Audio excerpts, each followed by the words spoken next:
السلام عليكم ورحمة الله وبركاته. النهاردة ان شاء الله معانا العميلة بقى القمر دي. هي ايه؟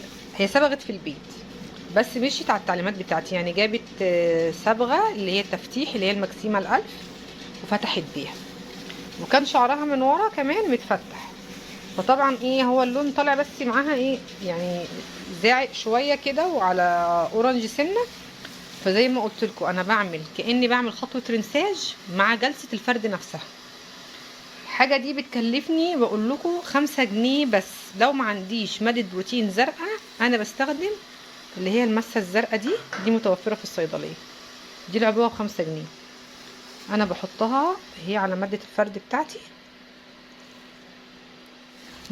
مجرد انا بوزعها على الشعر، كل الالوان اللي الزرقاء بقى ديت بتتكتم معايا وبتدي ايه يعني، بتدي لون مخضر شوية. تابعوا بقى الفيديو وشوفوا ايه اللي هيحصل. المرة دي بقى أنا استخدمت مادة الكولاجين وزودت عليها بوتوكس وزودت عليها كمان إيه شوية ترميم كده، لأن الصراحة أطراف الشعر كانت مهلوكة من التفتيح اللي كانت عاملاه قبل كده وصبغة قبل كده، فكان نسبة التقصيف عندها عالية قوي. فكان هممني قوي إن أنا أرطب الشعر على قد ما أقدر. إحنا هنا كنا خلاص شطفنا الشعر 100% ونشفنا 100%، وكنا بدأنا كبس المادة.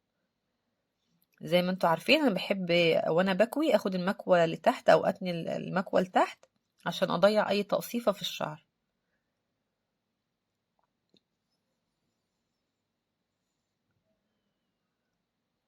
والله بقولك يعني اللي هتتجرأ وتلعب في البيت صبغة، العبي صبغة بس بلاش تفتيح، بلاش تلعبي تفتيح.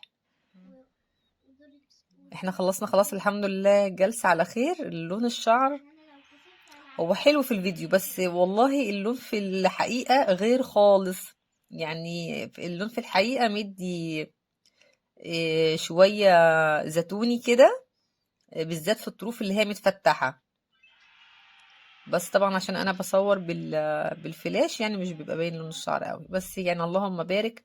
الشعر طري جدا والتقصيفة الى حد ما راحت، واللون اتظبط معايا كمان. وزي ما اقول لكم ب5 جنيه بس. المسة الزرقاء دي الصراحة سحر في الموضوع دوت. تتهنى بيه ان شاء الله.